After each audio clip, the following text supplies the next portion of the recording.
What's interesting is normally I am in the reformer role, and I've spoken in this room quite a few times as the president of Heal the Bay, talking about what's going on in California on ocean pollution issues, or how are things going in Santa Monica Bay.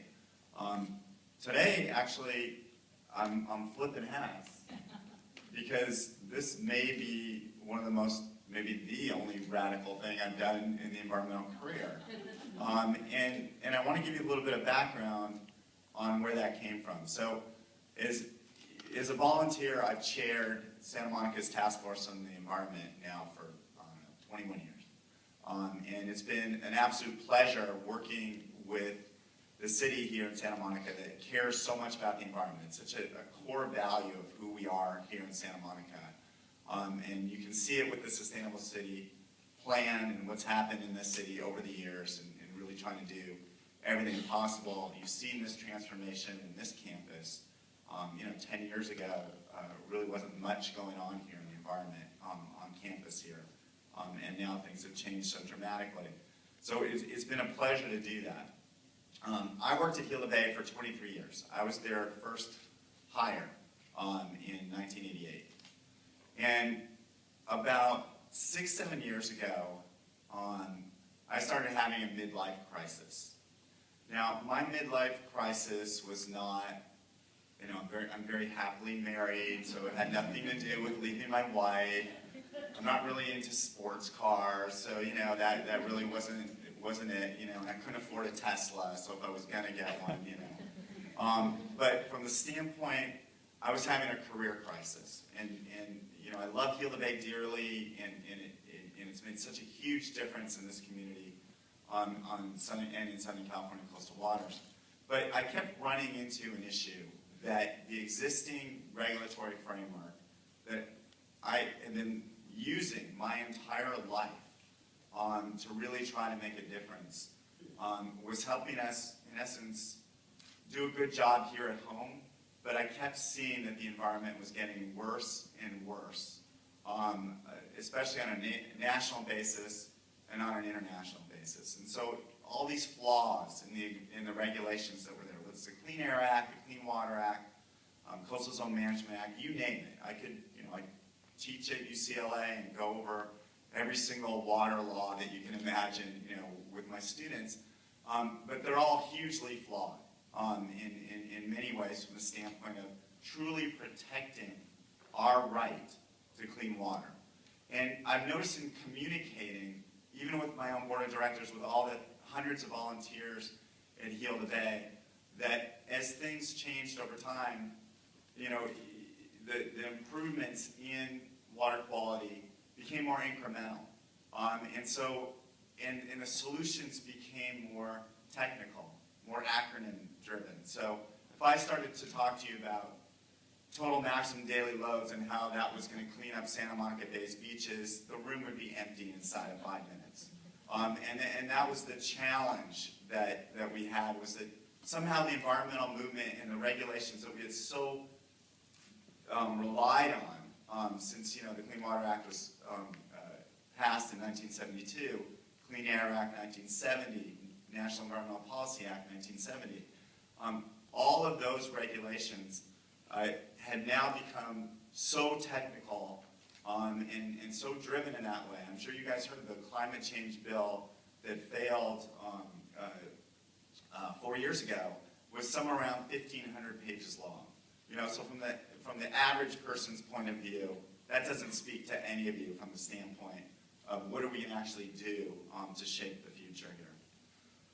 So that's been my struggle, and one that really I want to get into with this following speech, because it has nothing to do with my work at Heal the Bay.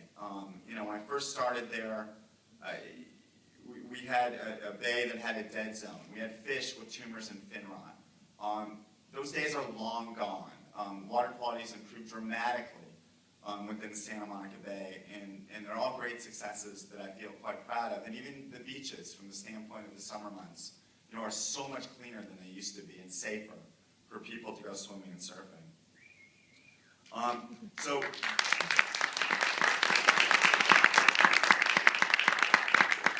So back to Santa Monica. So Santa Monica's Task Force on the Environment and the city itself, really a great success story in the last 20 plus years.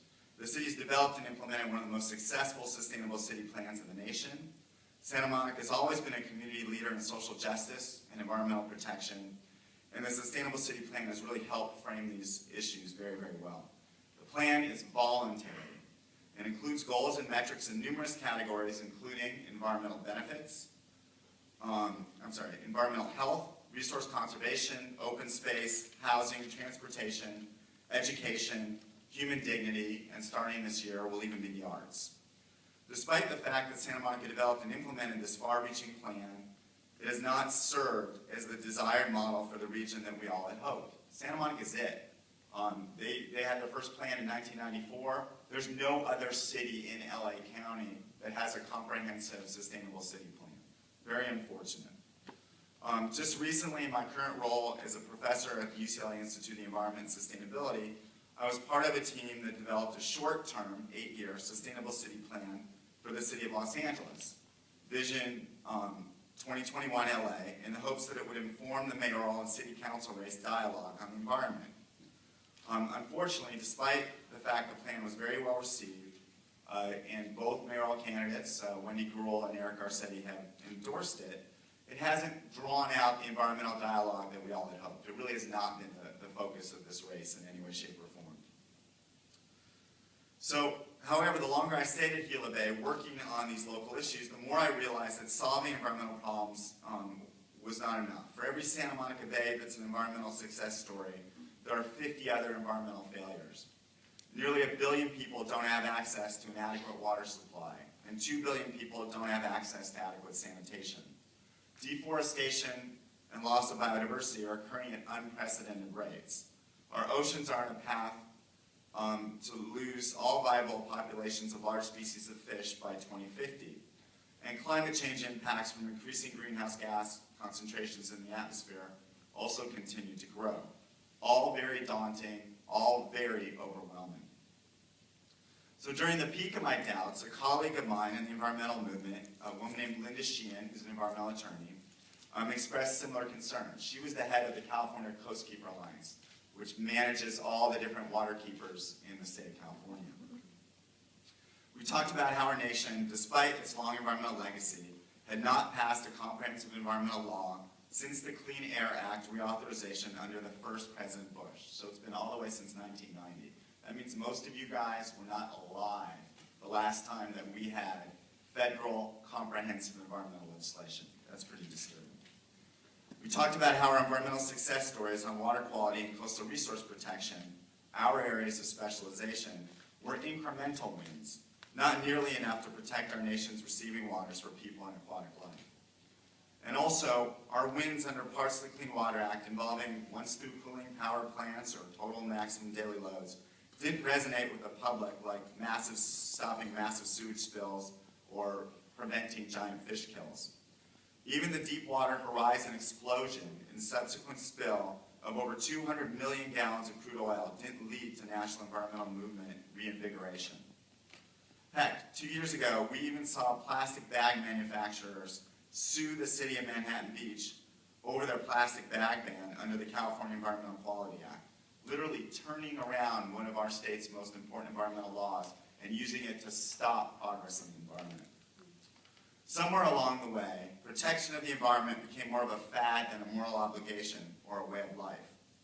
Environmental laws started to get used to actually harm the environment. Corporations began to enjoy the same rights as people, and thanks to the Citizens United Supreme Court case, the Supreme Court actually affirmed those rights. And we see the results in our political campaigns with unlimited corporate money influencing the outcome of elections in an unprecedented manner. As a way to push back on these issues, a rights of nature movement began about a decade ago. Most notably, it has been seen in anti-fracking and mining ordinances in areas desperate to protect local groundwater supplies. And you're starting to hear a lot of that in California now. Pittsburgh is the largest city that passed such an ordinance. Ecuador actually passed a constitutional provision stating that nature had the inherent right to thrive. In Santa Monica, the city is taking a somewhat different approach. Last year, it passed a resolution for a Sustainability Bill of Rights.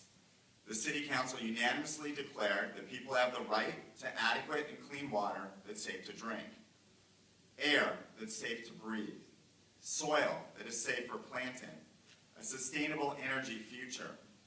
People have the right to a sustainable natural climate. They have the right to a safe, sustainable food supply. And biological communities and ecosystems have the right to exist, flourish, and evolve. But this was just a resolution. It didn't have the force of law. And once again, a strong Santa Monica idea didn't catalyze a larger environmental movement. In this case, the need for an environmental rights movement. In California, Assembly Bill 685 was signed into law last year. This law established that each and every Californian has a human right to affordable and accessible, safe and clean drinking water. Local Assembly member, then Mike Eng, authored the groundbreaking legislation which affirmed safe drinking water as a fundamental right. Last month, the City of Santa Monica City Council unanimously approved an ordinance establishing sustainability rights for everybody who lives and works in the city. It's a combination of last year's Sustainability Bill of Rights resolution, Santa Monica's Sustainable City Plan, a response to the failure of existing environmental law to protect our environmental rights, and a response to the Citizens United Supreme Court case. The draft ordinance has very strong whereas clauses and strong findings, including that our current rate of population growth and growing rate of resource consumption is just not sustainable. And it's destructive to the air, water, and soil that humanity and our world's ecosystems depend on. The fundamental stated rights in the ordinance are as follows. All residents of Santa Monica possess fundamental and inalienable rights to clean water from sustainable sources, marine water safe for recreation, clean indoor and outdoor air, a sustainable food system that provides healthy, locally grown food, natural climate that supports human life and the environment, comprehensive waste disposal systems that do not degrade the environment, and a sustainable energy future based on renewable energy resources. Also, natural communities and ecosystems possess fundamental, inalienable rights to exist and flourish in Santa Monica. To effectuate these rights on behalf of the environment, residents of the city, and this is probably the radical part, may bring actions to protect groundwater aquifers, atmospheric systems, marine waters, and native species within the boundaries of the city, so they can actually take the legal action to protect these rights. All residents possess the right to self-governance and to a municipal government which recognizes that all free governments are founded on the people's authority and consent, and that corporate entities and their directors and managers do not enjoy special privileges or powers under the law that subordinate the community's rights to their private interests. And these rights, of course, are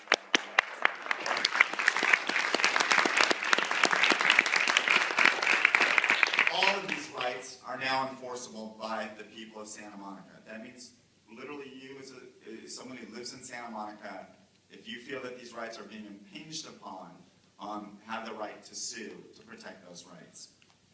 In addition, the city will review compliance with the Sustainable City Plan and the Sustainable Rights Ordinance every other year. And all of the city's environmental laws will be folded into one specific environmental sustainability section of the city code. So section 13 will now be all sustainability and environmental laws in Santa Monica will all be in the same section. This is a bold ordinance that's groundbreaking in many ways. However, if Santa Monica is the only city that passes such an ordinance, then we will have achieved absolutely nothing. We need nothing short of the environmental movement's transformation into the environmental rights movement. And it will not happen with the passage of an ordinance in Santa Monica or even the right to clean water law in California. It will not happen if the movement is led by the usual suspects in the environmental movement. We cannot wait for Congress or the United Nations to solve our nation's or the Earth's environmental problems. An environmental rights movement must be a grassroots movement that resonates with the masses. It must be student-led. It must be community-led, worker-led, clergy-led, congregation-led. Without such broad-based support, climate change, refugee populations will continue to grow, biodiversity will continue to diminish, and global illness and death caused by pollution will continue to expand. By fighting for our fundamental environmental rights that apply to each and every one of us, and communicating to the masses in a manner that resonates with everyone, rather than just the highly educated, there is still a chance to protect, preserve, and sustain the planet for many generations to come.